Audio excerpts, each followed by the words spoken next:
మీ అందరికీ శుభములు, మీ అందరికీ వందనాలు. అయ్యగారికి కూడా నిన్ను వందనాలు. మీ సంఘానికి క్షేమము శుభమును దీవిస్తూ ఆశీర్వదిస్తున్నాం. ప్రియమైన దేవుని బిడ్డలారా, ఈ యొక్క బలిపీఠం మీద ఎంతోమంది దైవజనులు, పెద్దవారు, చిన్నవారు, అభిషక్తులు ఎంతమందో వాక్యాలు చెప్పారు. వాళ్ళందరూ చెప్పిన మన యొక్క కడ వరకు కూడా ప్రభులు వారు చెప్పినట్టుగా అంత్యం వరకు ఎవరైతే నిలిచి ఉంటారో వారు మాత్రమే దేవుని యొక్క రాజ్యానికి వారసులు. అదే మన చివరి ఆశ, అదే మనకి చివరి గోలు కూడా. అయితే ఈ ఉదయకాల సమయంలో ఒక చిన్న వాక్య భాగం చూసుకొని మనం దేవుని వాక్యంలోనికి వెళ్ళిపోదాం. మత్తయి సువార్తలో నుంచి 24వ అధ్యాయము 40, 41, 42 వచనం చూసుకుందాం.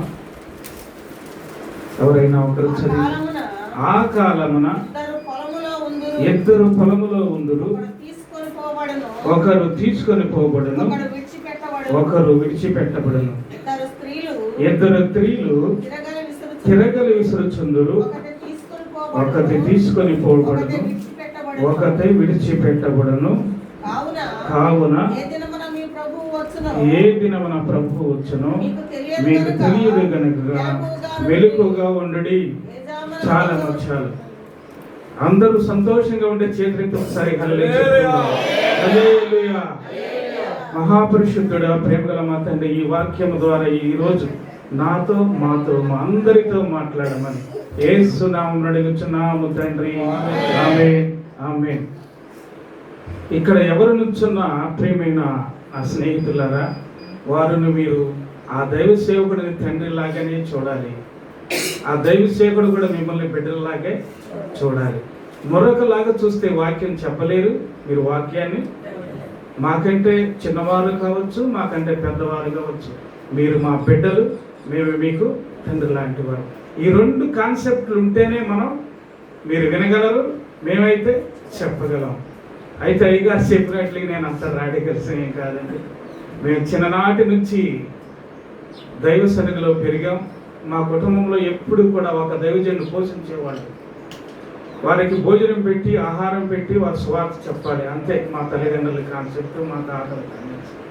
అలాగే జరుగుతున్న సమయంలో ఆ రోజుల్లోనే తెల్లోళ్ళు వచ్చి సినిమాలు వేసేవాళ్ళు మా ఇంటి దగ్గర. అలా జరుగుతున్న కాలంలో మా ఆశీర్వాదం గారని ఒక అయ్యగారు ఉండేవారు, సిఎస్ఐ సంఘ పాస్టర్ గారు. ఆ రోజులు ఎక్కువగా అలా జరుగుతూ ఉండేది. ఆయన రోజు ఆదివారం వచ్చి ఒక పావుల ఇచ్చేవాడు, ఒక వాక్యం ఇచ్చేవాడు. వచ్చే ఆదివారానికి ఏం చేయాలట, అది చదువుకొని మనం ఆయనకు అప్పచెప్పాలి. పావుల ఇచ్చి మీరు చదువుకొని రండి, నాకు అప్పచెప్పండి అని చెప్పేవాడు. అలా మేము ఆ దైవ సన్నిధిలో అలా పెరిగాం. అలా పెరుగుతున్న కాలంలో నా ఇంటర్మీడియట్ ఇక్కడ కాలేజీలో చదివాం. ఆ రోజు నుంచి నా 7th క్లాస్ నుంచి కూడా వాక్యం చెప్పటం అలవాటండి. అప్పటి నుంచి కూడా వాక్యం చెప్తూ ఉన్నాం, ఆనాటి నుంచి నేటి వరకు కూడా. అయితే ప్రియమైన దేవుని బిడ్డలారా, పరిశుద్ధాత్మని యొక్క అభిషేకం లేకుండా మనం ఏది కూడా చేయలేం, ఆయన రాజ్యానికి కూడా చేరలేం. అనేక మంది చెప్పొచ్చు బైబిల్ అభిషేకం లేకుండానే చెప్పొచ్చు, కానీ అభిషేకం లేకుండా పరలోక రాజ్యానికి మాత్రము మనం చేరలేం. ఆ రోజుల్లోనే మేము ఇంటర్మీడియట్ చదువుతప్పుడు ఒక చిన్న మీటింగ్ పెట్టాం. నేను, మా తోటి సహోదరుడు, మరి పరిశుద్ధరావు గారు అని ఉండేవారు. మేము విడిచిపెట్టిన సేవ ఆయన చేస్తూ ఉన్నారు. ఇప్పటికీ 4 సంఘాలు ఉన్నాయి. ఇదంతా నేను ఈ స్థితిలో ఉన్నానంటే అది మా అన్నయ్య గారి కారణమే అని చెప్తారు ఇప్పటికి కూడా. అలా సేవ చేసి ఆ ప్రాంతాల నుంచి వచ్చేసాం. ఒకరోజు చిన్న కూటం వేసి స్వార్థ చెప్పాను. నేను, పరిశుద్ధ గారు, మేము చాలా యవన కాలం, అప్పుడు 16-17 సంవత్సరాలే. ఆ మీటింగ్లో మన 2 ప్రాంతాల నుంచి అనేక మంది విస్తారమైన జనాలు వచ్చారు. సిఎస్ఐ చర్చిలో, ఆ యొక్క కాంపౌండ్లో. ప్రియమైన దేవుని బిడ్డల, ఆ రోజు వాక్యం చెప్పడం నా వంతు ప్రకారంగా నేను చెప్పాను. ఆ రోజు సుమారు యవనస్తులు పట్టబడి 33 బాప్తీసం పొందారు. తెల్లారి హల్లెలూయా. ఎంతమంది? 33 బాప్తీసం పొందారు. ఆ తిరిగేవాళ్ళు, తాగేవాళ్ళు, విలోకానుసారంగా బ్రతికేవాళ్ళు 33 మంది ఒకేసారి ఒకే దినమున ఆ ఎదుట శాఖలో తీసి పొలం ఉంటే ఆ పొలంలో బోర్లు ఉంటే అక్కడ తీసుకెళ్ళి బాప్తీసం ఇచ్చాం. అయితే ప్రియమైన దేవుని బిడ్డలారా, అలాగే ఎందుకు అలాగా నడిపించబడిందంటే పరిశుద్ధాత్మ అభిషేకం. మా పెదనాన్నగారు వాక్యం చెప్తూ ఉండేవాడు, ఆయన ప్రార్థన చేస్తూ ఉండేవాడు. ఆయన ప్రార్థన చేసి పాము వెళ్ళిపోతుంటే తాసుపాము ఆగిపోంటే అక్కడ ఆగిపోయేది. ఆయన కూర్చొని ప్రార్థన చేస్తూ ఉంటే విజయవాడలో ఏం జరిగేదో చెప్పేవాడు. ఆయన అంత గొప్ప శక్తి ఆ దేవుడు ఆయనకి అంత వరాలు ఇచ్చే. చదువు లేదు కానీ దేవునితో సంబంధం ఎక్కువగా ఆయనకి ఉండేది. ప్రార్థన చేస్తూ ఉంటే ప్రభు వచ్చాడని పాదాలు పట్టుకునేవాడు. ఆయన మాకైతే ఏం కనపడేది కాదు. అరే ప్రభు వచ్చాడు రా, నేను పాదాలు పట్టుకుంటున్నాను రా, మీరు కూడా ఏడమంటారు అనేవాడు. అంత గొప్ప ఆయన దగ్గర మేము పెరిగాం, మా పెదనాన్నగారు. అలా పెరుగుతున్న క్రమంలో ప్రియమైన దేవుని బిడ్డలారా, ఆ రోజుల్లో దేవుడు నాకు కూడా గొప్ప అభిషేకం ఇచ్చాడు, అగ్ని చేత అభిషేకించాడు. 3 రోజులు నాకు నోటి మాట రాలా. ఎన్ని రోజులు? 3 రోజులు మాట రాలా. అలా తిరుగుతున్న సమయంలో నేను పరిశుద్ధరావు గారు మాకు డేట్లు దొరకడం కష్టంగా ఉండేది అక్కడ వాళ్ళకి. ఎందుకంటే కాలేజీకి వెళ్ళాలి, ఆయన స్కూల్కి వెళ్ళాలి. ఆ చుట్టుపక్కల దైవజనులందరూ అనేక మంది శక్తుల చేత పీడించబడేవారు. పల్లెటూర్లు గ్రామంలో దయ్యాలు వాళ్ళందరూ, అయ్యా మీరు ఎప్పుడు ఖాళీగా ఉంటారు, మా సంఘం చాలా ఇబ్బందిగా ఉంది అయ్యా, మేము తీసుకొస్తామంటే ప్రతి దినము ఆ యొక్క మా ఎదుట కనీసం 20 సెంట్లు స్థలంలో మా నాన్నగారిది పెదనాన్నగారిది 2 అన్నదమ్ముల స్థలం ఉండేది. ఆ ప్రాంతంలో ప్రతి రాత్రి ప్రార్థన ఉండేది. ప్రతి రాత్రి 150 నుంచి 200 మంది వచ్చేవాళ్ళు. అలాగా జరుగుతున్న క్రమంలో ఈ 92లో ఉద్యోగం వచ్చేసింది. ఈ ప్రాంతానికి వచ్చాం. ఆ తర్వాత దేవుని సేవ అనేది ఆగిపోయింది. విస్తారమైన సేవ చేసాం. ఆ రోజుల్లో మంత్రి గారు ఎప్పుడు ఉంటారా రాత్రి పోవడానికి చెప్పేసి దైవజనులు ప్రతిరోజు వచ్చి డేట్ కోసం అడిగేవాళ్ళు. ఎందుకంటే వాళ్ళకున్న పరిస్థితులను బట్టి, అయ్యా మా బిడ్డలు ఇలా ఉన్నారు, మా కుటుంబం ఇలా ఉంది, ప్రార్థన చేయమని కోరుకునేవాడు. అలా ఉన్నట్లయితే ఈరోజు ఒక ఉన్నతమైన స్థాయిలో దేవుడు ఇచ్చేవాడు. హల్లెలూయా. కానీ ఆ దేవుని మాట వినకపోవడం వల్ల ఎన్నో ఎదురు దెబ్బలు తిన్నా, నేను ఎన్నో సమస్యలు ఎదుర్కొన్నా. అయినా కానీ ఒకానొక రోజు అయితే ఒక 20 సంవత్సరాల క్రితం, నువ్వు ఇంకా ఇక్కడ కూడా సేవ చేస్తావా అని చెప్పేసి అపవాదు వచ్చి నువ్వు ఎలా సేవ చేస్తానో అని చెప్పేసి నాతో పందెం కాసింది. అయినా కానీ ఆనాటి నుంచి నేను ఎప్పుడైతే బలమైన సేవ చేస్తానో అది నాతో సరి సమానంగా పోటీకి సిద్ధపడతా ఉంటుంది. అలాగా ఎన్నోసార్లు నేను గెలిచాను, ఎన్నోసార్లు నేను దానితో పోరాడి గెలిచి చివరాఖరికి ఈ స్థాయికి చేరుకున్నా. ఏది ఏమైనా మన పరిశుద్ధాత్మని యొక్క అభిషేకం లేనిదే మన పరలోక రాజ్యము చేరలేదు. అయితే ప్రియమైన దేవుని బిడ్డలారా, మనము ఆశీర్వదించబడాలి. ఆశీర్వదించబడాలంటే మనందరము దేవుని రాజ్యంలో ఉండటమే ఆశీర్వాదం. మనకంటే గొప్పవాళ్ళు, మనకంటే ధనికులు అన్యులు లేరా? ఉన్నారా లేరా? వాళ్ళు ఆశీర్వదించబడలేదా?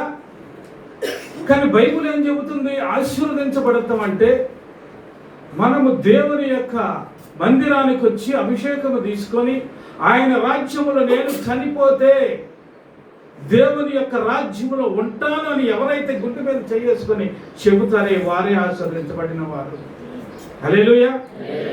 నేను అయ్యగారు చెప్పినట్లుగా ఇప్పుడే వస్తే బాగుండు అనుకుంటే నేను చాలా సార్లు ఆ ప్రభుల వారు ఇప్పుడే వస్తే బాగుంటుందేమో, రేపు నేను ఎలా ఉంటానో, ఎల్లుండి నేను ఎలా ఉంటానో అనేక సార్లు నాకు భయం కలిగింది. ఎందుకంటే రేపు నా జీవితం ఎలా ఉంటుందో, నేను ఎలా ఉంటానని చెప్పేసి అనుకుంటూ, అయ్యా నువ్వు ఇప్పుడే వస్తే బాగుండు, నువ్వు ఇప్పుడే వస్తే బాగుండు అని చెప్పేసి అనుకుంటా. అది నా స్వార్థమే కావచ్చు, అది నాలో ఉన్న భయమే కావచ్చు. కానీ దేవుడు ఏం చెప్తాడంటే అందరూ మారు మనసు పొందేదాకా ఆయన మాత్రము రాడని ఆయన చెప్తున్నాడు. అయితే ప్రియమైన దేవుని బిడ్డలారా, మరి ఉదయకాల సమయంలో ఈ శ్రేష్టమైన ఈ యొక్క కాలం ఇది. ఈ శ్రేష్టమైన సమయంలో మనందరం ఆశీర్వదించబడటం మంచిదే, మంచి ఆస్తుల సంపదలు కలిగి ఉండటం మంచిదే. కానీ మనమందరం కూడా భార్య బిడ్డలతో కూడా దేవుని మందిరానికి వస్తే అంతకంటే ఆశీర్వాదం ఇంకేమైనా ఉందా?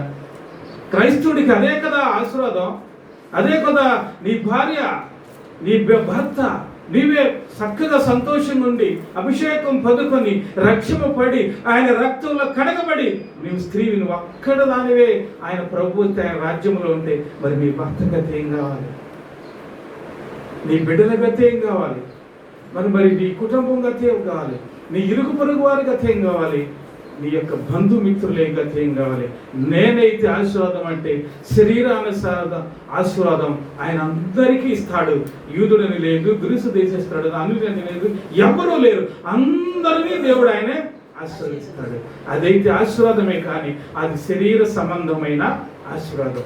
ఆత్మీయ ఆశీర్వాదం ఏంటంటే ఎప్పుడైతే దేవాలయంలో మందిర సమయం అయిందో నీ ఇంటికాడ తాళం వేసి ఉండాలి. హల్లెలూయా. నీ ఇంట్లో తాళం వేసి ఉండాలి. అప్పుడు అందరూ ఎవరైతే దేవుని మందిరానికి వస్తారో ఆ కుటుంబము ఆశీర్వాదింపబడిన కుటుంబము, అంతకు తప్పితే మరొకటి లేదు. ఇంకొక మాట ఏంటంటే, ప్రియమైన దేవుని బిడ్డలారా, నేను చనిపోతే ఆయన రాజ్యంలో ఉంటాను అనే ఒక ఘనమైన నమ్మకం నీలో నిలిచి ఉండాలి. అదే నిజమైన ఆశీర్వాదం. ఇంకా ఆశీర్వాదం ఏంటంటే ప్రతి దినము నీ కుటుంబంలో కుటుంబ ప్రార్థన జరగాలి. హల్లెలూయా. ప్రతి దినము నీ యొక్క కుటుంబ ప్రార్థన జరగాలి. అలా జరుగుతూ ఉంటే ఆ కుటుంబంలో మీ నలుగురు, ఇద్దరు, ముగ్గురు ఎవరైనా కావచ్చు, ఏ కుటుంబంలో ప్రభువుని ఆరాధించబడతాడో, ఏ కుటుంబంలో దేవుడు కొనియాడబడతాడో ఆ ప్రార్థన అన్నిటికీ కూడా దేవుణ్ణి దాటిని ఎక్కడికి నిన్ను సాతాను పట్టుకోలేదు. ప్రతి కుటుంబంలో ఆరాధన జరుపుకుంటున్నారా? తల్లి, ఆరాధన జరుపుకుంటున్నారా? మీరు సాయంత్రం 1 గంట, లేకపోతే 10 నిమిషాలు, 5 నిమిషాలు, 1 అరగంట మీ కుటుంబంలో ఆరాధన జరుగుతుందా? వాక్యం జరుగుతుందా? అలా జరిగితే కనుక నిత్యము నీవు ఆశీర్వదించబడతావు. అలా ఆశీర్వదించుకోండి. ఈ దినాన్ని అలా ప్రార్థన చేసుకోండి. అయితే ఇప్పుడు చదవబడిన వాక్య భాగంలో ప్రియమైన దేవుని బిడ్డలారా, ఇది రాకడ గురించి వర్తమానం అయ్యగారు చెప్పినట్టుగా ఆయన రాకడ మనం పోకడది ఎవరికి తెలియదు. ఇక అనేక వర్తమానాలు ప్రభు మాట్లాడారు. ఇక్కడ చూసి 24వ అధ్యాయం అంతా కూడా ప్రభువే తాను తన శిష్యులతో మాట్లాడినట్లుగా ఈ అధ్యాయం అంతా ఉన్నది. అయ్యా, మరి ఈ యొక్క రాళ్ళు అయ్యా గొప్ప రాళ్ళతో కట్టారంటారు శిష్యులు.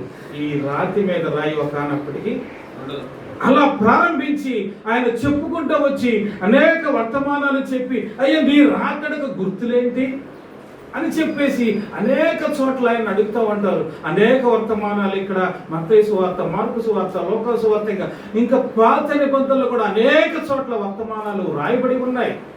అయితే ఇక్కడికి వచ్చేసరికి ఈయన ఏం చెప్తున్నారంటే, ఇక్కడ ఒక చిన్న మాట, ఇది చిన్న వర్తమానం. ఇది ఏంటంటే, పొలములో 2 వ్యక్తులు ఉంటారు, వారు ఒకరు మాత్రమే ఎత్తబడతారు, ఒకరు మాత్రము విడువబడతారు. ఇంకా గ్రంథంలో చూసుకున్నట్లయితే ఆయన రాకడ సమయంలో వచ్చినప్పుడు మీరు ఇంటికి రావడానికి కూడా ప్రయత్నం చేయొద్దు, మీరు రాలేరు.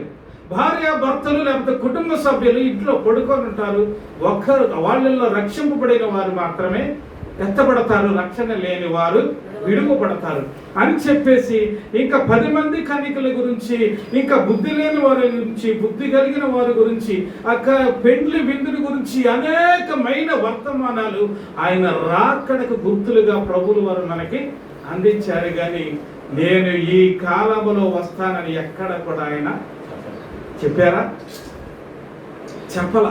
అయితే ప్రేమ రాకడికి గుర్తులు మాత్రమే మనకు వెల్లడపరిచింది. ఆ తర్వాత ఆయన చెప్పలేదు కాబట్టి ఆ మాటల గురించి మనం ఎప్పుడు కూడా ఫలానా సమయంలో వస్తాడు, మన ఈ మధ్య ఇంకా 3 సంవత్సరాల తర్వాత వస్తారు, 2012లో భూమి అంతమైపోద్ది అని ఎన్నో పుకార్లు వచ్చినాయి. అవి ఎన్నడూ కూడా మనము నమ్మకూడదు. ఎందుకంటే ఆ మాటలు బైబిల్ గ్రంథంలో ఎక్కడ రాయబడాల. ప్రభుల వారు రాసినది మాత్రమే మనము పరిశీలించదు, కానీ రాయని మాట ఎక్కడ బైబిల్ మనం ఎన్నడూ కూడా దాని జోలికి వెళ్ళకూడదు. అదేంటంటే గుప్తమై ఉంటాయి కొన్ని యొక్క మాటలు. దేవుడు రాసిన కొన్ని మాటలు గుప్తమై ఉంటాయి. ఆ గుప్తమైన మాటలను మనం పరిశోధించడానికి మనం ఏమి మనం ఆలోచించుకోవాలి. అయితే ఇక్కడ ఏమంటున్నారంటే, ఇక్కడ పరిశుద్ధ గ్రంథములో ఒకడు తీసుకొనబడను, ఒకడు విడిచిపెట్టబడను. ఇక్కడ పొలములో అని అన్నాడు, రాయబడి ఉన్నది. ఇక్కడ పొలము అనగా దేనికి సాదృశ్యం అండి? పొలము అనగా వ్యవసాయానికి సాదృశ్యముగాను, రెండవది పవిత్రమైన దేవుని యొక్క సంఘమునకు సాదృశ్యముగాను రాయబడి ఉంటుంది. దైవజనులు పోలిస్తారు. అదే రకంగా చూసుకుంటే ఆత్మీయ అర్థము కూడా అదే. పొలము అనగా సంఘము, సంఘం అనగా మరేంటి? సంఘం అనగా ప్రియమైన దేవుని బిడ్డలారా, సంఘానికి అనేక మంది వస్తూ పోతూ ఉంటారు. వాళ్ళందరూ సంఘములో సభ్యులు కానే, వాళ్ళు వచ్చిపోయే వాళ్ళు మాత్రమే. ఎవరైతే యేసు రక్తము చేత కడగబడి, ఎవరైతే ఆయన రక్తము చేత పవిత్రపరచబడి, ఆయన చేత అభిషేకించబడి, వారి పేర్లు జీవగ్రంథంలో వ్రాయబడి ఉంటాయో వారే దేవుని యొక్క సంఘ సభ్యులు. మనందరము సంఘ సభ్యులము కాదు. పండుగకు వచ్చేవాళ్ళు లేకపోతే ఇతరత్ర వచ్చేవాళ్ళు వారు సంఘములో చేర్చబడిన వారు మాత్రము కాదు. ఎవరైతే ఆయన చేత అభిషేకించబడ్డారో, రక్షింపబడ్డారో వారు మాత్రమే సంఘ సభ్యులు అని బైబిల్ చెబుతుంది. అయితే ప్రియమైన దేవుని బిడ్డలారా, ఇక్కడ చూసుకున్నట్లయితే అందుకనే మనకు దేవుని యొక్క మందిరానికి ఎందుకు రావాలంటే, దేవుడు మనుషుడు కలిసిన చోటే దేవుని మందిరం. హల్లెలూయా. దేవుడు మనుషుడు ఇద్దరు కలుసుకోవాలి. ప్రభువు మనము రెండు కలుసుకోవాలి. దేవుడు ఆత్మస్వరూపి ఉన్నాడు, మనము కూడా మనుషుల స్వభావంలో ఉన్నాం. మన ఆత్మ దేవుని ఆత్మ రెండు కలిసి ఇక్కడ ఎప్పుడైతే స్తుతి గానములు చెల్లిస్తారో అప్పుడు దేవుడు నువ్వు కలుసుకున్నట్లు లెక్క. ఎందుకు రావాలి దేవుని మందిరానికి చెప్పండి? దేవుడు మనుషుడు కలుసుకునే చోటే దేవుని యొక్క మందిరం, దేవుని యొక్క ఆలయం.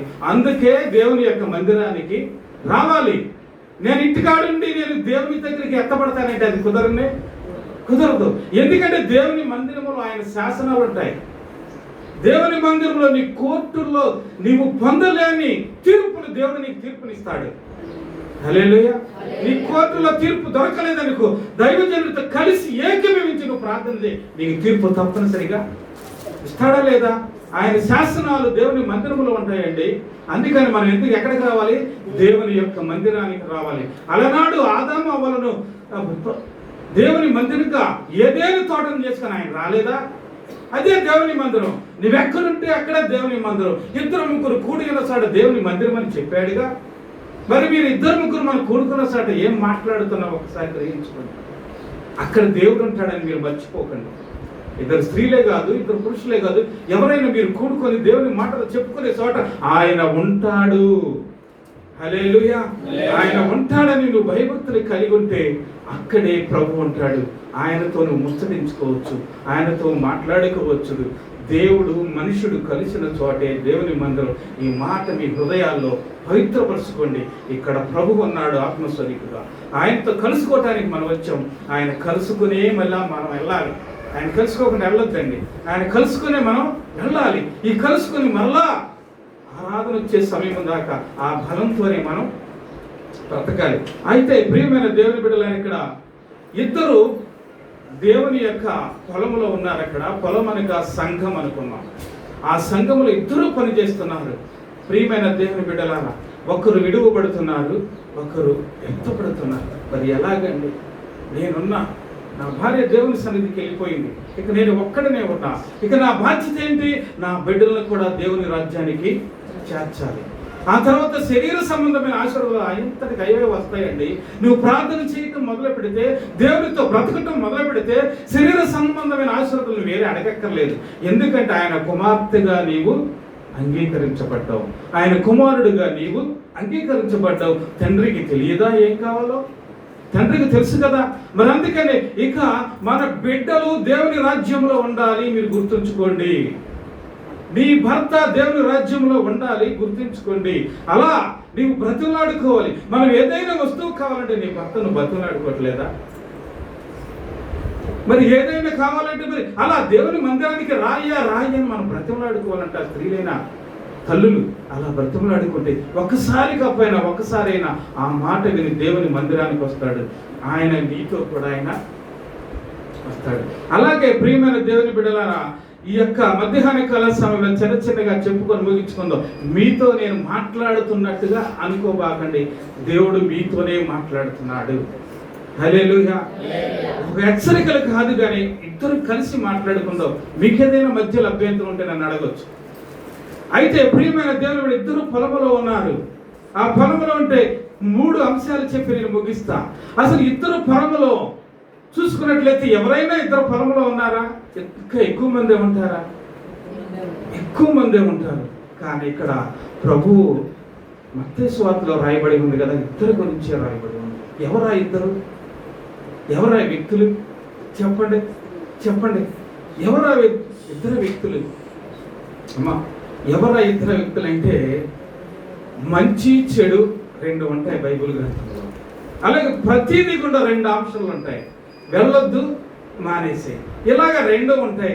అట్లాగే బైబిల్ గ్రంథములు కూడా ఇద్దరు వ్యక్తుల గురించి, ఆ పొలము గురించి, పొలం అనగా దేవుని యొక్క సంఘము, ఆ సంఘం అనగా మనమే, ఆ సంఘం అనగా దేవుని యొక్క రక్తం చేత కడగబడిన వారు, అట్టివారు మాత్రమే దేవుని యొక్క రాజ్యానికి వారసులు. ఇద్దరు వ్యక్తులు పొలములో ఉన్నారు. ఆ ఇద్దరు వ్యక్తులు ఎవరు? అయితే మనకు ప్రశ్న, ఎవరైనా చెప్పగలరా? చూడండి, బైబిల్ గ్రంథంలో ఇద్దరు వ్యక్తులు పొలంలో ఉన్న చోట మీరు ఎప్పుడైనా చూశారా? హల్లెలూయా. చాలా చిన్న ప్రశ్న ఇది. ఆదికాండంలో కయ్యూని హేబేలు ఇద్దరు లేరా? చెప్పండి, ఉన్నారా లేరా? ఆదికాండంలో చూసుకున్నట్టయితే ప్రియమైన దేవుని బిడ్డలారా, అనాది కాలంలో గురించి కూడా దేవుడు మాట్లాడుతూ ఉన్నాడు. నాదొక రాజ్యం ఉన్నది, నేను మిమ్మల్ని ఈ లోకానికి పంపిస్తేనే మీరు ఈ లోకానికి వచ్చారు, మీరు యొక్క తల్లిదండ్రులు ఏర్పాటు చేసుకుంటేనే మీరు ఈ లోకానికి వచ్చారు, అంతేగాని మీ తల్లిదండ్రుల ద్వారా మీరు లోకానికి వచ్చిన వారు కాదు, వారిని నేను పనిముట్లుగా వాడుకున్నాను. హెబ్రీలో రాసిన పత్రికలో ఉంటది కదా, మీరు ఎక్కడి నుంచి వచ్చారో ఆ దేశాన్ని మీరు గుర్తుంచుకోండి. మీరు ఎక్కడి నుంచి వచ్చారు? ఎక్కడి నుంచి వచ్చారండి? ఏదో గ్రామం నుంచి ఇక్కడికి వచ్చుకుంటారు. కోడలు గానో, కొడుకులు గానో, కుమార్తెలు గానో ఈ లోకానికి వచ్చారు. ఎంత శ్రేష్టమైన ఈ గ్రామమో తెలుసా? ఒక మంచి దైవజనుడు మీకు ఇచ్చారు, ఒక మంచి గ్రామాన్ని మీకు ఇచ్చాడు. ఏ ఛత్తీస్గఢ్లోనో ఎక్కడో పుడితే ఏమైపోయేవాళ్ళమో కదా, అవునా? చెప్పండి. ఏ ఛత్తీస్గఢ్లోనో, ఒరిస్సాలోనో, ఏ ఉత్తరప్రదేశ్లోనో, లేకపోతే శ్రీలంకలోనో పుడితే ఈ పాటికి మనం స్వభావాలకి వాళ్ళ స్వభావాలు అర్థం కాక చనిపోయి ఉండేవాళ్ళమేమో, నక్సలైట్లుగా మారుండేవాళ్ళమేమో, ఒక ఉగ్రవాదిగా మారుండేవాళ్ళేమో. ఈ యొక్క గంగూరు, ఈ గోసాల, ఈ పెనమలూరు మండల ప్రాంతంలోనే నిన్ను పుట్టించాడంటే ఆయన ఎంత గొప్ప దేవుడండి. సమతుల్యమైన వాతావరణంలో, సమమైన భూమిలో నిన్ను చక్కగా బ్రతకటానికి ఈ గంగూరు ప్రాంతంలో దేవుడు ఎంచుకొని ఈ దేశానికి, ఈ యొక్క గ్రామానికి పంపించాడు. అందుని బట్టి ఒకసారి స్తోత్రాలు చెల్లించాడు. హల్లెలూయా. మనకి వరదలు ఉండవు కదా, చాలా మంది వరదలతో భయపడిపోతారు. కానీ మనం దేవునికి భయపడి బ్రతకాలి. ఎవరికి భయపడి బ్రతకాలి? దేవునికి భయపడి బ్రతకాలి. ఇక్కడ చూసుకున్నట్లయితే ప్రియమైన దేవుని బిడ్డలారా, ఆదికాండంలో చూసుకున్నట్లయితే కయ్యూను, హేబేలు ఇద్దరు పొలములో ఉన్నారు. అయితే మనము కూడా దేవుని యొక్క సంఘం అనే పొలములో మనము ఉన్నాము. ఒకరు విడువబడతారు, ఒకరు ఎత్తబడతారు. ఒకరు దేవుని చేత అంగీకరించబడిన వారు, ఒకరు దేవుని చేత అంగీకరింపబడని వారు. అందరూ దేవాలయ మందిరంలోకి వచ్చిన వాళ్ళందరూ దేవుని రాజ్యంలోకి వెళతారనే మాట అది అసంభవం, అది కానే కాదు. కానీ ఆ భయాన్ని మనలో పెట్టుకొని, అయ్యా నేను దేవుని రాజ్యంలో ఉండాలయ్యా, అయ్యా నేను చనిపోతే నీ రాజ్యంలో ఉండాలయ్యా, అయ్యా నేను చనిపోతే నీ పాదచెంతకు రావాలయ్యా, ఆ రాజ్యంలో ఉండాలనే కాన్సెప్ట్తోనే మన క్రైస్తవులమైన మనం బ్రతుకుతూ ఉండాలి. ఆదికాండంలో చూసుకున్నట్లయితే ప్రియమైన దేవుని బిడ్డలారా, అక్కడ ఇద్దరు పొలములు ఉంటారు. ఆదికాండంలో ఒక మాట చదవండి అమ్మా. ఆదికాండం 4వ అధ్యాయము 9వ వచనం ఒకసారి చూసుకోండి. యెహోవా నీ తమ్ముడైన హేబేలు ఎక్కడున్నాడని కయ్యూను అడగగా నేను ఎరుగను. చాలండి, అందరూ హల్లెలూయా చెప్పుకుందాం. ఆదామా నువ్వెక్కడని దేవుడు ప్రశ్నించాడా లేదా? కయ్యూను నీ తమ్ముడైన హేబేలు ఎక్కడని దేవుడు ప్రశ్నించాడా లేదా? దేవుడికి తెలియదా వీళ్ళిద్దరు ఎక్కడున్నారో? ఆదాము ఎక్కడున్నారో తెలియదా? ఆదాము ఎందుకు దూరం అయిపోయాడో దేవుడికి తెలియదా? మరి కయ్యూను ఎందుకు ఎక్కడ ఉన్నాడో ప్రభు చూడలేదా? ఆయన చూస్తున్న దేవుడు కదా, మరి ఎందుకు ప్రశ్న వేస్తాడు? ఎందుకు ప్రశ్న వేస్తాడంటే ఆదామును అడిగాడు, అయ్యా ఒక్క మాటైనా నన్ను క్షమించంటాడేమోనని, ఒక్క మాటైనా నేను పాపం చేశానని అంటాడేమని, ఒక్క మాటైనా తన భార్య తప్పు చేశానని ఒప్పుకుంటుందేమని దేవుడు ప్రశ్నించాడు. అక్కడ వాళ్ళు ఎక్కడ ఒప్పుకున్నారా? ఒప్పుకోలా. కయ్యూను తమ్ముడు చంపడం దేవుడు చూడలేదా? చూశారా లేదా? మీరు చేసే పని కూడా ప్రతి పని ఆయన చూస్తూనే ఉన్నాడు. నా భర్త లేడులే, నా భార్య లేదులే, నా బిడ్డలు లేరులే అని పొరపాటు చేయటానికి మీరు ప్రయత్నం చేశాడా? ఆయన చూస్తున్న దేవుడు, ఆయన లోకమంతటికి వెలుగై ఉన్నవాడు. ఆయన కనబడకుండా నువ్వు ఎక్కడ కూడా ఉండలేవు, నువ్వేమి చేయలేవు. ఆయన తెలిసే కానీ కయ్యూని చేత ఒకటి ఆశించాడండి. ఆయన ఆత్మీయంగా ఏం ఆశించాడు? తండ్రి, అయ్యా మా తమ్ముడిని చంపేసానయ్యా, ఏదో ఉగ్రతలో నేను చంపేసానయ్యా, తండ్రి నన్ను క్షమించు అని అడుగుతాడేమో అని చెప్పేసి దేవుడు అడిగాడేమో అని నేను అనుకున్నాను కదా. కానీ అక్కడ కయ్యూని, నా తమ్ముడికి నీవు, ఎంత ఆశ్చర్యం అండి అది, ఎంత ఆశ్చర్యం. సాక్షాత్తు ఒక దైవజనుడితో కూడా ఆయన మాట్లాడేది, ఒక వ్యక్తితో కాదు ఆయన మాట్లాడేది. సాక్షాత్తు కోటి వెలుగుల సూర్యుడి కంటే వెలుగై ఉన్న దేవుడితో ఆయన మాట్లాడుతున్నాడు. నా తమ్ముడికి నేను కావాలి వాడనా అన్నాడు. అక్కడికి ఆయనకి వేరొక మాట మాట్లాడటానికి అవకాశం ఉందా? ఒకే మాటలో జవాబు చెప్పేశాడుగా. అయ్యా నేను తప్పు చేశానయ్యా, సొంత నా రక్త సంబంధం చేత నేను తప్పు చేశానయ్యా, నేను చంపేశానయ్యా అని చెప్పేసి యాకోబు గనుక కాళ్ళ మీద పడినట్టు కయ్యూను కూడా కాళ్ళ మీద పడినట్లయితే ఒకవేళ దేవుడు క్షమించేసేవాడేమో. అవునా కదా అమ్మ? చెప్పండి రా, అవునా కాదా? కానీ మీరు కూడా, మనము అనేక విషయాల్లో పొరపాటు చేస్తూ ఉంటాం, తప్పు చేస్తూ ఉంటాం. ప్రభు నీతో మాట్లాడినప్పుడు, దైవజనుడు ద్వారా నీతో మాట్లాడినప్పుడు నీ హృదయంలో భద్రపరుచుకొని నువ్వు రిలీజ్ అవ్వాలి. అందరూ పాపం చేశారు. యాకోబు పొరపాటు చేయలేదా? చెప్పండి. మరి దావీదు పొరపాటు చేయలేదా? వారందరినీ దేవుడు అంగీకరించాడా లేదా? మరి నిన్ను నేను కూడా ఒకప్పుడు పాపనే కావచ్చు, కానీ నేటి దిన వాక్యం ద్వారా నువ్వు పట్టబడ్డావు కాబట్టి ఆ పాపము నుంచి విడుదల పొందుకోవటమే ఆయన రక్తము చేత కడగబడటం. హల్లెలూయా. అలాగే మనం చేసుకుంటే, ఆయన అడిగాడు, అయ్యా కయ్యూను నువ్వు ఎక్కడున్నావయ్యా అంటే, అసలు ఆయనకి నన్ను కాపలా పెట్టావా అన్నాడు. ఎందుకండి ఇలా జరుగుతుంది? ఆనాటి నుంచి అన్నదమ్ముల మీద కొట్లాట, భార్యాభర్తల మీద కొట్లాట, ఎవరు కలిసి ఉండరు. ఏదో ఒక దాని మీద మన జీవితంలో కోపం చేత పొందుకొని దేవుని రాజ్యానికి దూరం అయిపోతున్నాం. ఒకరికొకరికి క్షమాపణ లేకుండా పోతున్నాం, ఒకరి ఎడల భయభక్తులు లేకుండా పోతున్నాం, ఒకరి ఎడల నమ్మకం లేకుండా పోతున్నాము, విధేయత లేకుండా పోతున్నాం, రక్షణ లేకుండా పోతున్నాం. ఇవన్నీ చేయడం వలన రక్షణ పొందుకున్న దాన్ని మనం ఏం చేస్తున్నాం? పోగొట్టుకుంటున్నాం. రక్షణ అంటే, ప్రియమైన బాప్తిసం అంటే మన సీటు మనం రిజర్వ్ చేసుకుంటున్నాం. హల్లెలూయా. రిజర్వ్ చేసుకుంటున్నాం. ఆ ప్రయాణంలో మనము ఆ ట్రైన్ టికెట్కు, ఆ యొక్క విమాన టికెట్కు మన సమయానికి గమ్యస్థానానికి చేరుకోలేకపోతే నీ సీట్ ఏమైపోతుందట? క్యాన్సిల్ అయిపోద్ది. అలాగే నువ్వు కూడా, నేను కూడా ఆఖరి దినం వరకు, అంచె దినం వరకు నీవు ఆ రక్షణలో కొనసాగకపోతే నీ సీటు కూడా క్యాన్సిల్ అయిపోద్దా? నేను బాప్తిసం తీసుకున్నానులే, రోజు మందిరానికి వస్తున్నానులే అని చెప్పేసి ఆ దేవుడు అలాగే ఉంచుతాడా? ఉంచడండి. అందుకనే ప్రియమైన దేవుని బిడ్డలారా, ప్రతి దినం మనము దేవుని సన్నిధిలో మనము కన్నీరు కార్చి, ఏ దినము లెక్క ఆ రోజు నీవు దేవుని సన్నిధిలో రాత్రి కాల సమయం నువ్వు పడుకోక ముందే దాని లెక్క సరి చేసుకో. హల్లెలూయా. ఏ దినమునకు ఆ దినమే నువ్వు పడుకోక ముందు మంచం దగ్గర కూర్చొని, అయ్యా చిన్న మాట మాట్లాడేనేమో, చిన్న పొరపాటు చేస్తున్నానేమో, నా భర్తలో నేను చిన్న కోపం చెంది ఉన్నామో, నా బిడ్డల ద్వారా చిన్న కోపపడి ఉన్నామో, తండ్రి ఈ రోజు నన్ను క్షమించయ్యా అని చెప్పేసి సరి చేసుకుని మంచం ఎక్కాలి. హల్లెలూయా. అంటే ప్రతిరోజు ఎలా జరిగిద్దా అంటే పొరపాటు చిన్న చిన్నవి కదా. ఆ రోజు ప్రభువుకు చెప్పి మనం మంచం మీద నిద్రించినట్లయితే నువ్వు పవిత్రపరచబడతావు. నీ పాపములు కాదవి, పొరపాట్లు అంతే. పాపం వేరు, పొరపాటు వేరు. అలాగే క్షమించబడతాయి. మరలా నువ్వు రిలీజ్ అయిపోతావు. నువ్వు ఉదయకాల సమయంలోనే ఒక శ్రేష్టమైన అనుభూతులకు నీవు వస్తావు, ఒక శ్రేష్టమైన అనుభూతిలోకి వస్తావు. అట్ట వచ్చిన వాళ్ళే ఆ 11వ అధ్యాయంలో రాయబడిన విశ్వాస వీరులు. అయినా కానీ వాళ్ళు ఆ శ్రేష్టమైన అక్కడ కానాను దేశాన్ని చేరలేకపోయారు కదా. అవునా కదా? అంతమంది వ్యక్తులు చేరలేకపోయారని. కానీ వారికి మరొక శ్రేష్టమైన దేశం ఉంది. ఆ దేశం కోసమే వాళ్ళు ప్రయాసపడ్డారు. మనకు కూడా ఈ దేశము కొంతకాలమే ఉంటాం ప్రియమైన దేవుని బిడ్డలారా. ఈ దేశాన్ని విడిచి మరలా మనం వెళ్ళిపోతాం. ఆ దేశాన్ని గుర్తుంచుకోండి. మర్చిపోయావా? నువ్వు ఎక్కడ విడువబడతావు? నీకు ఒక దేశం ఉంది, ఆ నరకం అనే దేశం ఉంది, అదే నిత్యం ఉంటుంది. పరలోకం అనే దేశం ఉంటుంది, అదే నిత్యం ఉంటుంది. ఈ నిత్యము నీకు ఏ దేశం కావాలో నీకే నిర్ణయం. హల్లెలూయా. దావీదు మహారాజు అంటాడు, నా దీపమును వెలిగించువాడవు. ఇదివరకు చెప్పే ఈ మాట, కానీ దాన్ని ఆర్పేసుకునేది ఎవరండి? ఆ దీపాన్ని ఆర్పేసేది ఎవరు?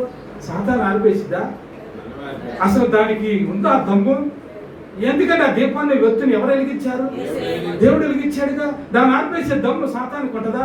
లేదు. కానీ నీకుంది. హల్లెలూయా. ఎవరికి ఉంది? అది నీకేముంది.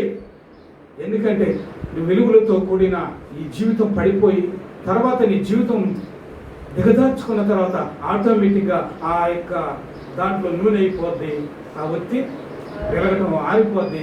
అప్పుడు మన రాజ్యాన్ని కోల్పోతాం. ఇక్కడ చూసుకున్నట్లయితే ఆయన అడిగాడు, అయ్యా కయ్యూను ఎక్కడంటే అసలు నా అందకు నీవు నన్ను కాపలా పెట్టావా? మనం కూడా ఈ సంఘం అనే ఈ పొలంలో మనం జీవిస్తున్నాం. ఈ సంఘం అనే క్రీస్తు మందిరం అనే ఈ ప్రార్థనా మందిరంలోనికి మనం వస్తున్నాం. ఎలా ఉన్నావు నీ పొలంలో?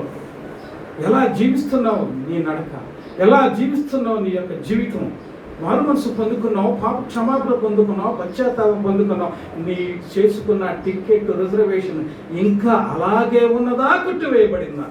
ప్రశ్న. హల్లెలూయా. అలాగే ఉండాలి. అయితే కయ్యూన్ని ఎంత దివ్యమైన శాపాలతో ఆయన దీవించాడా, ఆశీర్వదించాడా? అయ్యా నువ్వు దేశదిమ్మరం అయిపోతావా అన్నాడు కదా. అలాగే ప్రియమైన దేవుని బిడ్డలారా, తమ్ముడిని చంపాడు, పాపములో దిగిపోయాడు, ఫలములో నుంచి దేవుని యొక్క ఫలములో నుంచి వేరు చేయబడ్డాడు, పాపానికి దాసుడైపోయాడు. అతడు దేవుని యొక్క రాజ్యానికి ఏమైపోయాడు? అతనికి ఉందా దేవుని రాజ్యం? నాకు తెలియగలిగితే అతనికి ఉంటుందా? అమ్మ ఉంటుందా? నరహత్య చేయకూడదని బైబిల్ గ్రంథంలో రాయబడి ఉందా? అతను ఏ హత్య చేశాడు? సొంత తమ్ముడిని రక్త సంబంధికునికి హత్య చేశాడు కదా. మరి నరహత్య చేసిన వాడికి దేవుని యొక్క రాజ్యం ఉందా? లేదు కదా. మరి అలాగే ఆయన దూరం అయిపోయాడు. ప్రియమైన దేవుని బిడ్డలారా, అక్కడ ఇద్దరు వ్యక్తులు ఉన్నారు. ఎవరు దేవుని యొక్క రాజ్యానికి వెళ్ళారు? అదే కదా మనం మన యొక్క జీవితంలో సాధించుకోవాల్సింది. ఆయన రాజ్యమేగా. ఇంకేదన్నా ఉందా? ఆయన రాజ్యం కదా. కానీ తన కయ్యూరు దేవుని రాజ్యాన్ని కొనిపోయాడు. చనిపోయి కూడా ఆయన దేవుని రాజ్యంలో ఉన్నాడు. హల్లెలూయా. అందరూ హల్లెలూయా చెప్తాం. మనమందరం కూడా ఒకనొక దినములు చనిపోతాం, ఒకనొక సమయం నిద్రిస్తాం. కానీ మనందరం చనిపోయిన నీవు నీ దగ్గరికి దేవదూతలు రావాలి, కానీ నీ ఆత్మను తీసుకెళ్ళటానికి సాతాను దూతలు రానే. మరి మనం అట్లాగా బ్రతకాలి, హేబేలులాగా బ్రతకాలి. చనిపోతున్నా సరే, నిద్రిస్తున్నా సరే, ఎక్కడ ఉన్నా సరే, మన రక్తపు బొట్టు ఈ భూమి మీద ఒలికినా సరే మనము ఆయన ఎన్నడూ కూడా విడిచిపెట్టకూడదు.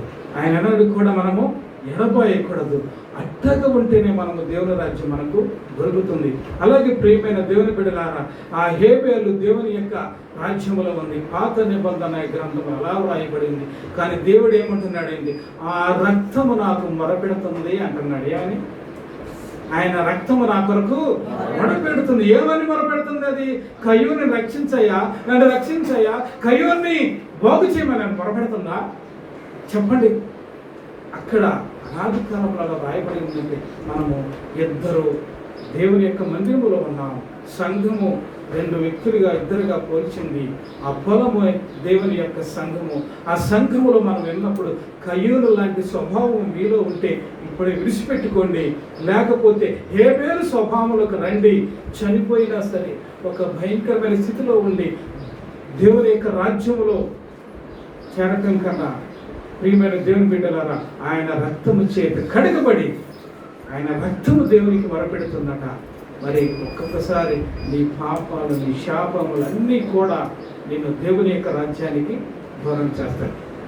అలాగే ప్రియమైన దేవుని బిడ్డలారా, ఈ కయ్యూని హేబేలు జీవితంలో కూడా ఉన్నట్లుగా మనం ఎన్నడూ కూడా బ్రతకొద్దు. మనం దేవుని సన్నిధిలో బ్రతుకుదాం. అలాగే ఇంకొక వ్యక్తుల గురించి మీకు నేను చెప్పాలి అని ఆశపడుతున్నాను. అలాగే ప్రియమైన దేవుని బిడ్డలారా, ఇంకొక ఫలం ఉన్నది. ప్రియమైన దేవుని బిడ్డలారా, చూసుకుందాం. 1వ రాజుల గ్రంథము 14వ అధ్యాయము 294 పేజీ ఒకసారి తీయండి.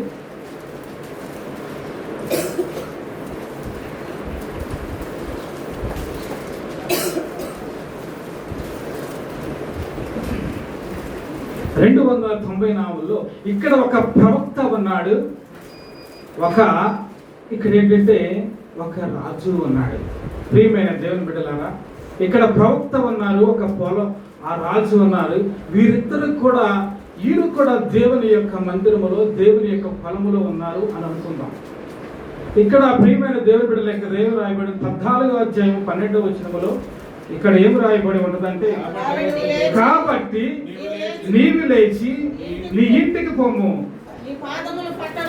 నీ పాదములు పట్టణములో ప్రవేశించినప్పుడే నీ బిడ్డ చనిపోవును. అందరూ హల్లెలూయా చెప్పుదాం.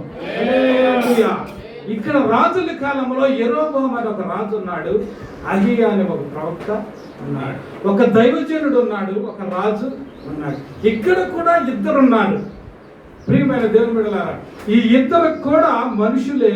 ఒకరి రాజు, ఒకరి సేవకుడు. సేవకుడు కూడా అందరూ దేవుని రాజ్యానికి చేరతారా? చెప్పండి, ఉందా ఎక్కడైనా బైబిల్లో? లేదు కదా. సేవకుడికి మరి 2 తీర్పులు ఉంటాయన్నాడు కదా ఆయన. అందుకని మీకంటే మేము ఎక్కువ జాగ్రత్తగా ఉండాలా, తక్కువగా ఉండాలా? మీకంటే మేమే ఎక్కువ జాగ్రత్తగా ఉండాలి. అందుకని నేను అనుకుంటా, అయ్యా నేను ఇప్పుడు పవిత్రుడిగా ఉన్నాను, ఇప్పుడు పరిశుద్ధుడిగా ఉన్నాను, రేపు ఎలా ఉంటానో ఇప్పుడే రాయ్యా అని అనుకుంటాను నేను. మరి నేను మొన్న ఈ మధ్య అయ్యా ఎందుకన్నారు ఒక వ్యక్తి, అయ్యా ఎన్నో కోట్లు ఖర్చు పెట్టి దేవుడు నన్ను ఆయన సంపాదించుకున్నాడయ్యా, నా జీవితం ఎన్నో కోట్లు ఖర్చు పెట్టి ఆయన సంపాదించుకున్నాడు, ఈ కోట్లు ఖర్చు పెట్టిన ఈ జీవితాన్ని ఒక చిన్న దాని కోసం నేను రానన్నా నేను. హల్లెలూయా. ఈ తృణప్రాయమైన ఈ చిన్న బహుమానం కోసం నేను వస్తే నా కోసం దేవుడు కోట్లు ఖర్చు పెట్టి ఆయన రాజ్యం నాకు ఇచ్చాడు, ఆయన పరలోక రాజ్యం ఇచ్చాడు. ఆయన రాజ్యాన్ని నేను పోగొట్టుకున్నా అంటే ఆయన మాట్లాడకుండా వెళ్ళిపోయాడు. ప్రియమైన దేవుని బిడ్డలారా, ఎన్నో కోట్లు వెచ్చించి ఆయన నీ కోసం ఒక రాజ్యం స్థాపించాడండి. ఎన్నో కోట్లు ఖర్చు పెట్టి బంగారు వీధులు నీకు కట్టించాడండి. ఈ లోకంలో మనకు సరైన ఇల్లు లేదేమో, సరైన బంగ్లా లేదేమో, సరైన ఆస్తులు లేకపోలేదేమో, కానీ అక్కడ అందరూ నువ్వు చేసే పనులను బట్టే నీకు జీతం ఇస్తాడని రాయబడి ఉన్నది కదా. నీకోసం అక్కడ ఒక పరలోక రాజ్యం ఉంది, అక్కడ బంగారు వీధులతో ఆయన నీకోసము కట్టించి ఉంచాడు. ఇంతకు ముందే కట్టుబడి ఉన్నది. అట్టి రాజ్యాన్ని దేవుడు మనకి ఇచ్చాడు. ఆ రాజ్యాన్ని పోగొట్టుకుంటే ఎంత నిరాశ అండి. అంత కోట్లు ఖరీదు చేసే రాజ్యం నీకు ఇచ్చాడే, మరి ఆ రాజ్యాన్ని పోగొట్టుకుందామా? చెప్పండి, వదిలేద్దామా? ఇక్కడ చూసుకున్నట్లయితే ఇక్కడ కూడా ఇద్దరు ఉన్నారు. ఒక రాజు ఉన్నారు, ప్రవక్త ఉన్నాడు. ఆ ప్రవక్త ఈ రాజుగారి కుమారుడు ఏమైపోయాడట, అంత చదవడానికి టైం అయిపోతుందేమో, చిన్నగా పొడిగా చెప్తాను. ఆ తర్వాత ఇంటికి వెళ్ళి చదువుకోండి. 14 అధ్యాయాలు అంతా ఉండదు ఆ స్టోరీ.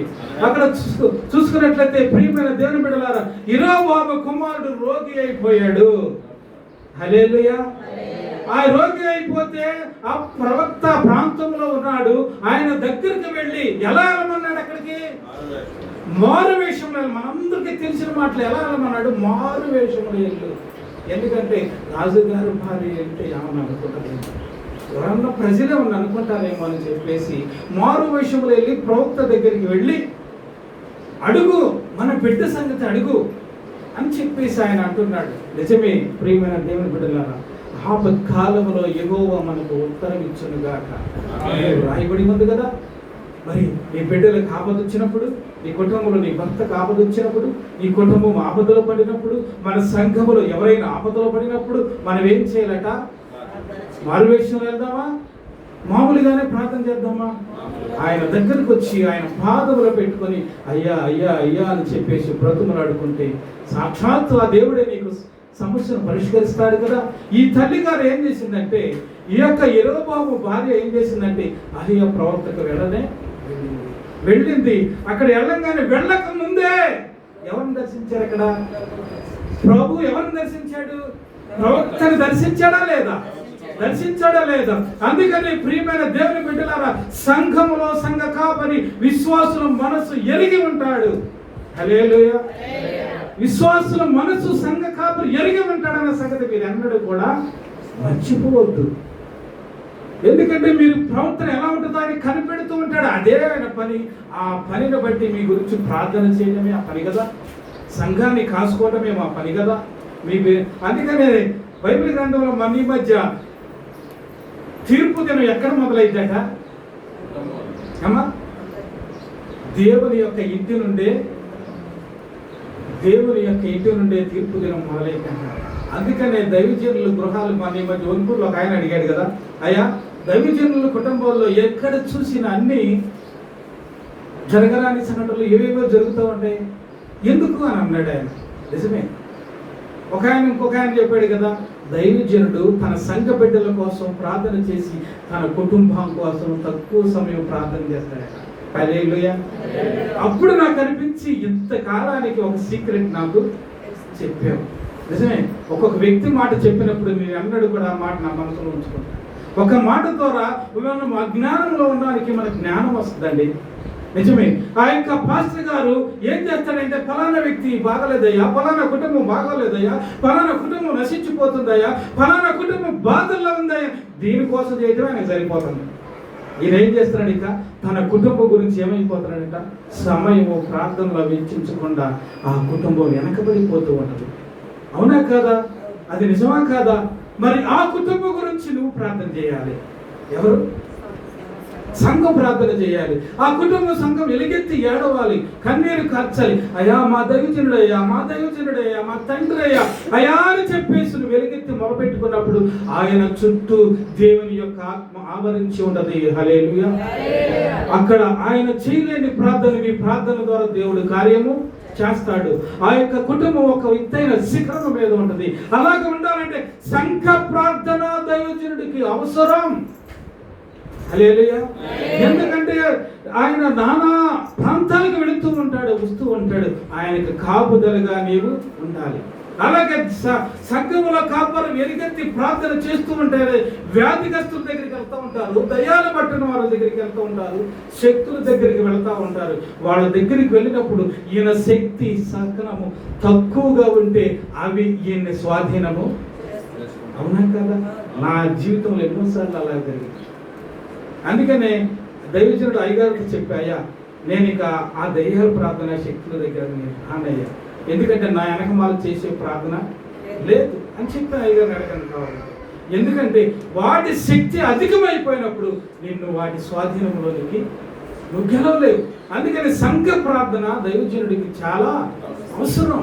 మీరందరూ ప్రార్థన చేస్తున్నారని నేను అనుకుంటున్నా. ప్రియమైన దేవుని బిడ్డలారా, అక్కడ ఈ భార్య ఆ యొక్క దైవజనుడు దగ్గరికి వెళ్ళింది. ఈ భార్య వెళ్ళక ముందే దేవుడు దైవజనుడితో మాట్లాడాడు. యెరోబోము భార్య వచ్చిందయ్యా, ఈ మాట ఆమెకు నీవు తెలియచేయమన్నాడు. ఎంత ఆశ్చర్యమో తెలుసా ప్రియమైన దేవుని బిడ్డలారా. యెరోబోము భార్య ఉన్నది ఈ పొలంలో, యెరోబోము భర్త ఉన్నాడు ఈ పొలంలో.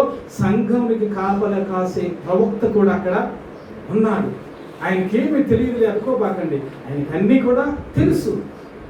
అయితే ఆయన ఏమన్నాడంటే, ఎప్పుడైతే ఈమె గడప దగ్గరికి వెళ్ళిందో ఏమన్నాడు ఆయన? ఏమన్నాడు? 6వ వచనములో, యెరోబోము భార్య లోపలికి రాము, నీవెందుకు వేషం వేసుకొని వచ్చుట ఎలా? కఠినమైన మాటలు. ఒక్కొక్కసారి ఎంత ఆశ్చర్యంగా ఉంటుంది. కఠినమైన ఏంటి? ఏ దైవల మాట చెప్తాడు, ఏ దైగల మాట చేత నా బిడ్డను బాగు చేస్తాడు, ఏ దైగల మాట చేత నా బిడ్డను బ్రతికిస్తాడు అని ఆశపడి వెళితే దేవుడు ఏం చెప్పాడట? యెరోబోము భార్య, నువ్వు లోపలికి రా, నీ గురించి దేవుడైన యెహోవా ఒక భయంకరమైన కఠినమైన మాటలు నీకు చెప్పమన్నాడు. అందుకనే ఒక్కొక్కసారి మీకు కూడా దైవజనుడు చెప్పే మాటలు కఠినంగా ఉంటాయి. అవునా కదా? కఠినంగా ఉంటాయి.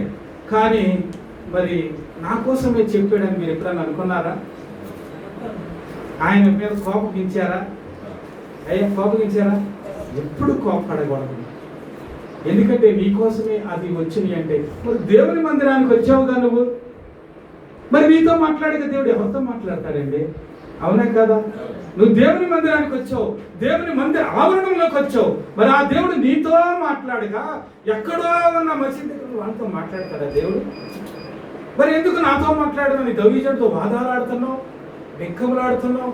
నీతో మాట్లాడి నీకు కఠినమైన మాటలుగా ఉంటే నీలో ఏదో ఒక లోపం ఉంది, నీతో ఏదో ఒక దాచుకుంటున్నావు. దాని వెంటనే దైవజనుడు నాతో మాట్లాడాడు, ప్రభు నాతో మాట్లాడాడు, నువ్వు ఎప్పుడైతే మోకాళ్ళు ఉంచుతావు నీవెక్కడే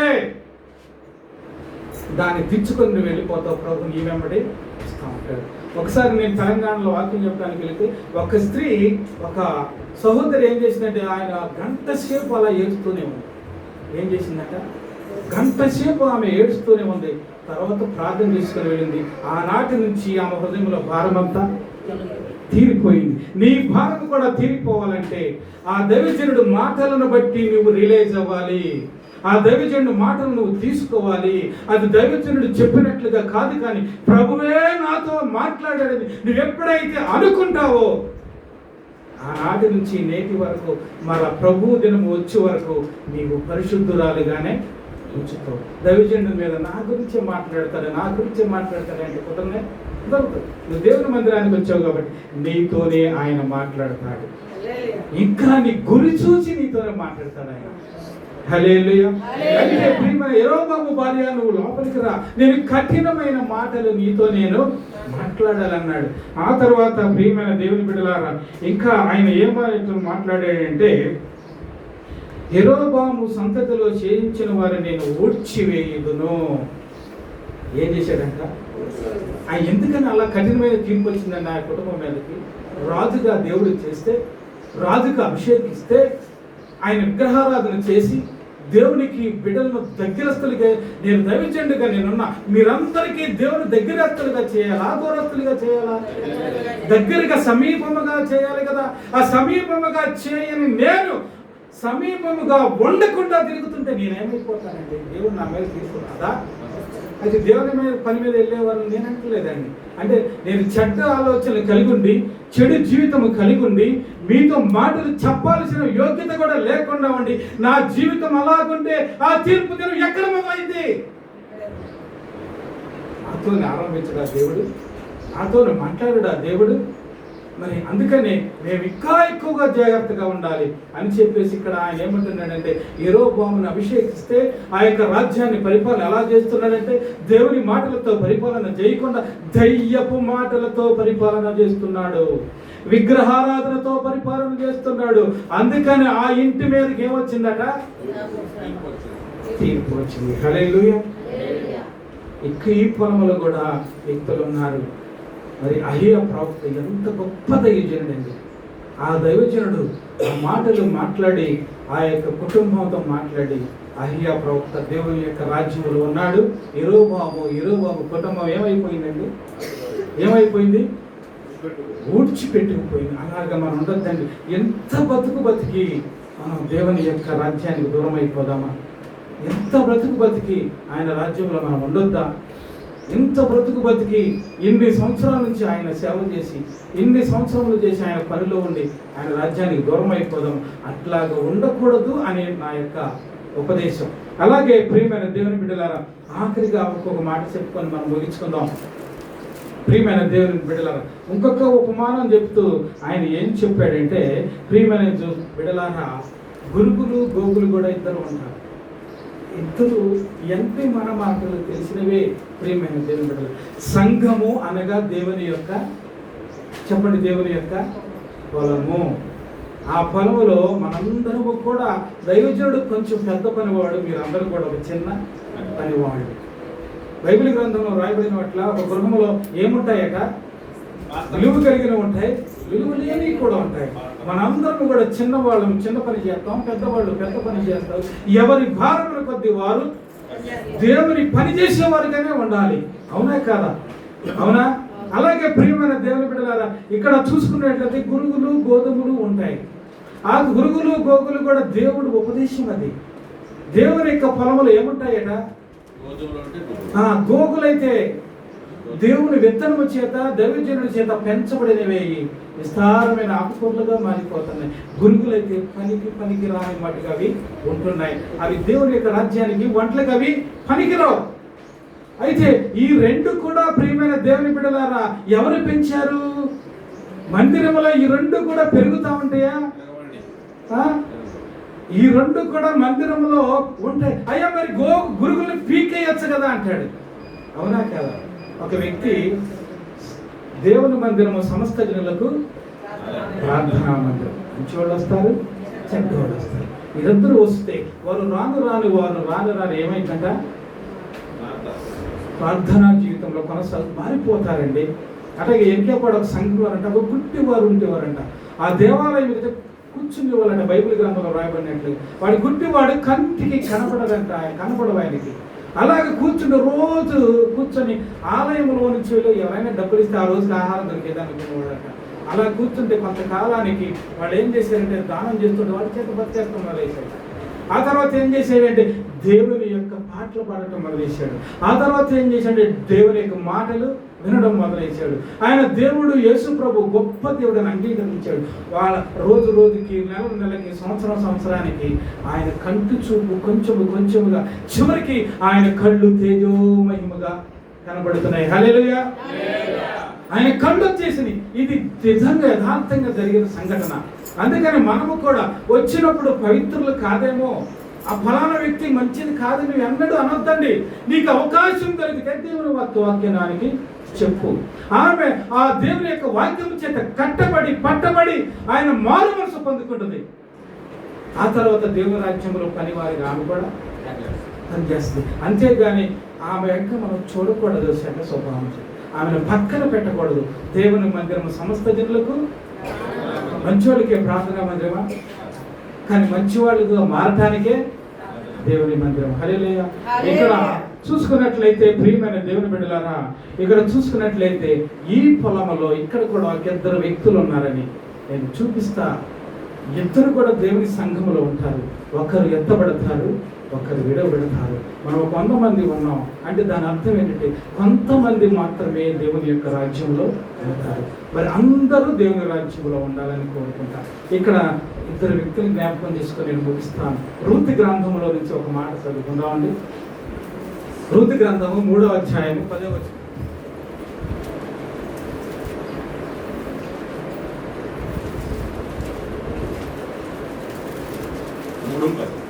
రెండు 21 పేజీ నెంబర్ 221 3:10. అతడు నా కుమారి యెహోవా చేత నీవు దీవెన పొందిన దానవు, గొప్పవారే గాని యవనస్తుల ఉండుట వలన మునుపటి సత్ప్రవర్తన కంటే చాలా. అందరూ హల్లెలూయా చెప్తున్నాం. ఇక్కడ కూడా ఎంతమంది ఉన్నారు? పొలంలో ఉన్నారా? ఇంటికాడ ఉన్నారా? వాళ్ళు పొలంలో ఉన్నారు. ప్రియమైన దేవుని బిడ్డలారా, ఇద్దరు గురించి మనము రూతు గ్రంథంలో అనేక సార్లు మనం ఈరోజు ఉంటాము. కానీ దేవుడు నాకు అందించిన ఒక చిన్న మాట ఏంటంటే, ప్రియమైన దేవుని బిడ్డలారా, ఈ పొలము అనే దేవుని యొక్క సంఘములో, ఈ పొలము అనే దేవుని యొక్క మందిరములో, ఈ వ్యవసాయం అనే దేవుని యొక్క పాఠశాలలో మనందరము పనివారు మాత్రమే. ఇక్కడ రూతు ఉన్నది, బోయజు కూడా ఉన్నాడు. ఈ బోయజు ఈ రూతు తన భర్తను కోల్పోయి, అక్కడ నయోమి తన భర్తను కోల్పోయి ఎక్కడికి వెళ్ళిందామె? మోయాబు దేశం నుంచి మరలా ఎక్కడికి వెళ్ళిందామె? బెత్లెహేము వెళ్ళింది. ఇక్కడ చూసుకుంటే తన రూతు బోయజ్ ఏ దేశానికి చెందినవాడు? బెత్లెహేము దేశానికి చెందినవాడు. అక్కడికి వీళ్ళు భర్తలను పోగొట్టుకొని, బిడ్డలను పోగొట్టుకొని, సమస్తాన్ని పోగొట్టుకొని, అంతను పోగొట్టుకొని ఎక్కడికి వెళ్ళారట? మళ్ళీ తిరిగి వాళ్ళున్నది మనం కూడా. ప్రియమైన దేవుని బిడ్డలారా, మనం పోగొట్టుకున్న మనందరము కూడా ఆ దేశానికి వెళ్ళవలసిన వారమే. హల్లెలూయా. ఆ దేశానికి వెళ్ళవలసిన వారమే. ఎవ్వరు కూడా ఈ దేశంలో ఉండరు. అదొక్క మాట మీ హృదయంలో ఉంచుకోండి. కొద్ది కాలమో, కొంతకాలమో, 20 సంవత్సరాలు, 70 సంవత్సరాలు, కొన్ని సంవత్సరాలు మనం ఈ దేశంలో ఉంటాం. మరలా మేము ఆ దేశంలోకి మీరు అందరము వెళ్ళవలసిందే. ఇక్కడ కూడా ప్రియమైన దేవుని బిడ్డలారా, భర్తను పోగొట్టుకుంది రూతు, భర్తను పోగొట్టుకుంది ఓర్ప, భర్తను పోగొట్టుకుంది నయోమి, బిడ్డల పోగొట్టుకుంది నయోమి. అప్పుడు వారికి ఇక్కడ మాకు ఏమి దొరకదు, ఇక మేము మా దేశానికి మేము వెళ్ళాలి అని ఒక్క మాట చూసుకుని వాళ్ళు అక్కడికి వెళ్ళారు. రూతు వద్దాంది పాపం, కానీ రూతు నీ దేవుడే, నీ జనమే నా జనం. మరి మనందరి దేవుడు ఒక్కడే కదా, అందరికి వేరు వేరు దేవుళ్ళు ఉన్నారా? లేదండి, మనందరికి ఒక్కడే దేవుడు. ఆయనే గొప్ప దేవుడు. ఆయన పాప క్రోధ మదమత్సర్యములను జయించిన దేవుడు. ఆయనే మన దేవుడు. ఆయనే మనను ఆయన రాజ్యములోనికి చేర్చగలిగిన వాడు. మేము ఆయన రాజ్యములోనికి మిమ్మల్ని చేర్చలేమండి. నీ భర్త ప్రార్థన నిన్ను ఆయన రాజ్యంలోనికి చేర్చలేదు. నీ భార్య ప్రార్థన నిన్ను ఆయన రాజ్యంలోనికి చేర్చలేదు. మేము చెప్పే ఉపదేశాలు, మేము చెప్పే మాటలు మాత్రమే మీకు ఉపయోగకరముగా ఉంటాయి. అంతేగాని ఫలానా ఆ వ్యక్తిని దేవుని రాజ్యానికి చేర్చడానికి రికమెండేషన్ చేసేది మాది కాదు. ఉపదేశం చెప్తాం, ఆ ఉపదేశాన్ని మీరు పొందుకుంటారు. దాని ప్రకారం నడిస్తే ఆయన రాజ్యంలో అంతే తప్ప ఎవరికి లేదని. ఇంకా చూసుకుంటే ప్రియమైన దేవుని బిడ్డలారా, అక్కడ ఏమంటున్నాడంటే, నా కుమారి మసదోరా, నా కుమారి యెహోవా చేత దీవెన నొందిన దానవు. చాలండి. ఏమండి, ఇక్కడ మనం ఒక్కసారి ఒక్క మాట మాట్లాడుకుందాం. ఏమి ఎక్కడికి వెళ్ళింది? పొలంలోకి వెళ్ళింది. పొలంలో ఎవరున్నారు? బోయస్ ఉన్నారు. ఇంకెవరైనా ఉన్నారా? ఎవ్వరు లేరు. ఈమె ఏ కాలంలో ఉంది?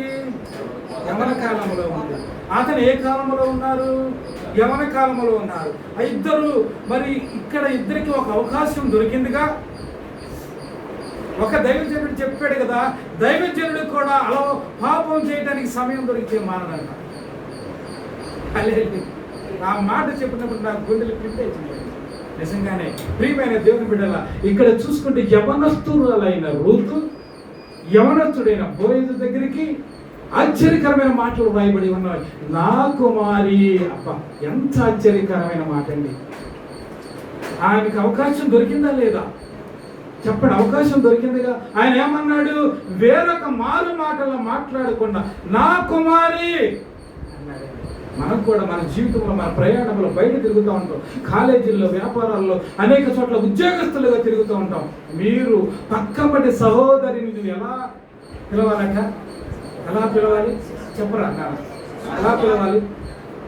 అక్క అనాలి, లేకపోతే చెల్లి అనాలి, లేకపోతే అన్న అనాలి, లేకపోతే తమ్ముడు అనాలి. ఆ మాటలు మాట్లాడిన వెంటనే వాళ్ళ అవజీవన నరాలంట తెగిపోతాయట.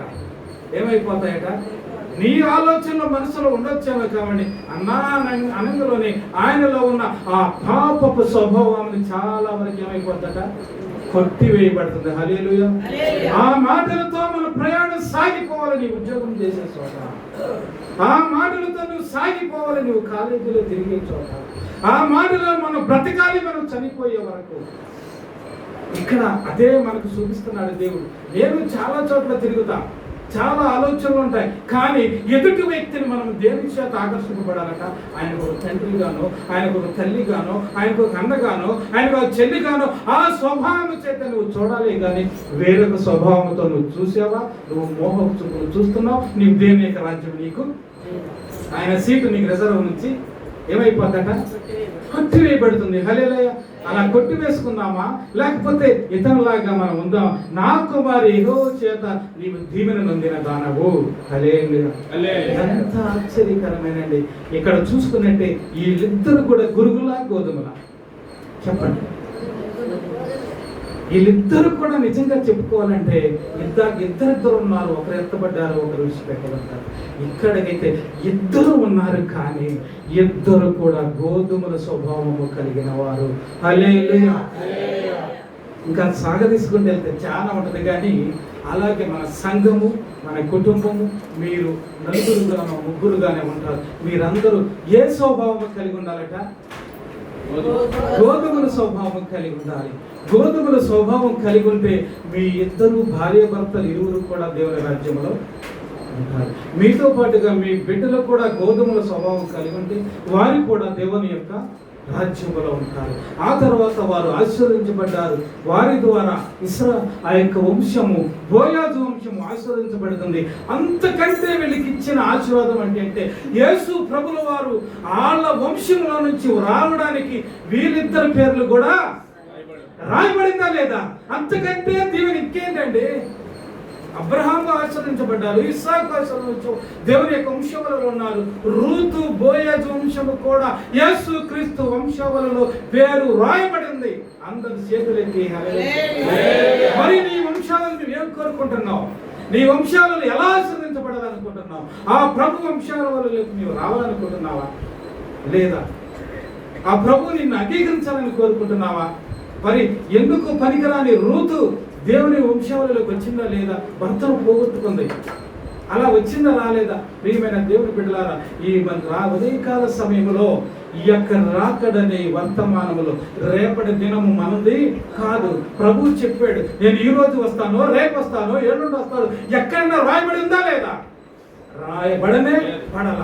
ఎవరు కూడా ఒక గోసాలకు ఆయన అన్నాడు, ఈ మాటలు చెప్పి మీరు బ్రతుకుతున్నారు అన్నాడు. ఏ మాటలు చెప్పి? దేవుడు వస్తాడు, దేవుడు వస్తాడు, దేవుడు వస్తాడు, ఆయన రాజ్యం ఉందని చెప్పి మీరు బ్రతుకుతున్నారయ్యా సేవకులు అన్నాడు.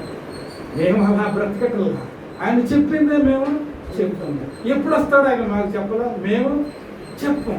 ఎందుకంటే ఆయన గుర్తులు చెప్పాడు, అంతవరకే మాకు తెలుసు. అంతకంటే లోపలికి వెళ్ళడానికి మేమే కాదండి, అంత జ్ఞానం మాకు లేదయ్యా.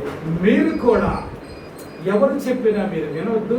దేవుడు రేపు వస్తాడో ఎల్లుండి వస్తాడో ఆయనకి తెలియదు, తండ్రికి మాత్రమే తెలుసు అన్నాడు. ఆయన ప్రభువుకు నాకు తెలుసు అన్నాడా? చెప్పండి, ఏసై నాకు తెలుసు అన్నాడా? అనలేదుగా.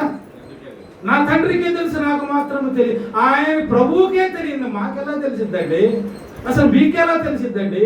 ఆయన గుర్తులు చెప్పాడు.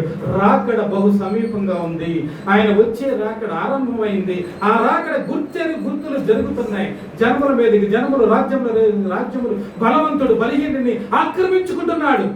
ఈ ఆక్రమించుకుంటున్నాడు కాబట్టి, ఈ గుర్తులు జరుగుతున్నాయి కాబట్టి ప్రభు యొక్క దినము మన ముందే ఉన్నది అని గుర్తెరిగి ఏ క్షణము ఆయన వచ్చి పిలుస్తాడో ఆ క్షణము మనము, ఇది సిద్ధపాటు కాలమా దిద్దుబాటు కాలమా? చెప్పండి. దిద్దుబాటు కాలము మాత్రమే కాదు, ఎంతకాలం నువ్వు దిద్దుబాటు తీసుకుంటావు? ఇక నువ్వు సిద్ధపడు. అని రేపు వస్తాడు, ఎల్లుండి వస్తాడు, ఆయన తెలియదు కాబట్టి ఇన్ని కోట్ల ఖరీదు చేసి ఆయన రాజ్యం ఇస్తున్నాడు. మనం చిన్న దాంతో పోగొట్టుకోవద్దండి. చిన్న పొరపాటు చేసి దేవుని రాజ్యాన్ని పోగొట్టుకోవద్దు. ఆయన రాజ్యం కోసం పరిశీలించండి, ప్రార్థన చేయండి. ఆయన రాజ్యాన్ని కోసం మనం వారసులవుదాం. దేవుడు ఈ మాటలు దీవించి ఆశీర్వదించునుగాక. ఆమేన్. చిన్న ప్రార్థన చేసుకుందాం. ఏమైనా పొరపాట్లు ఏమన్నా మన్నించండి. మహాపరిశుద్ధుడు, ప్రేమలో మాట్లాడు. మేము ఎక్కడి వారము, ఏ చోట వారము చెప్పాము అయ్యా. మేమందరము నీ రాజ్యంలో ఉండవలసిందే అయ్యా. మా భార్యలు విడిచిపెట్టకూడదు, మా భర్తలు విడిచిపెట్టకూడదు నాయన, మా కుటుంబం విడిచిపెట్టకూడదు నా తండ్రి. అయ్యా, నిత్యము మండుచున్న అగ్నిగుండము మాకు వద్దు నాయన. నిత్యము పరలోక రాజ్యం మాకు కావాలి కాబట్టి నాయన, అట్టి రాజ్యాన్ని మేము పోగొట్టుకున్నాం. అట్టి ఆ రాజ్యం సంపాదించుకున్న సీటును మేము పోగొట్టుకున్నాం నాయన. ప్రతి దినము భయభక్తులు కలిగిన మీ రాజ్యానికి వారసులుగా చేయడం. చిన్న ప్రార్థన అంగీకరించి ఆశీర్వదించి దైవజనుడు సామ్యూయల్ గారిని, వారికి ఇచ్చిన సంఘాన్ని, వారికి ఇచ్చిన బిడ్డలను, వారికి ఇచ్చిన సమస్తాన్ని మీరే దీవించి ఆశీర్వదించమని యేసు నామమున అడుగుచున్నాము తండ్రి.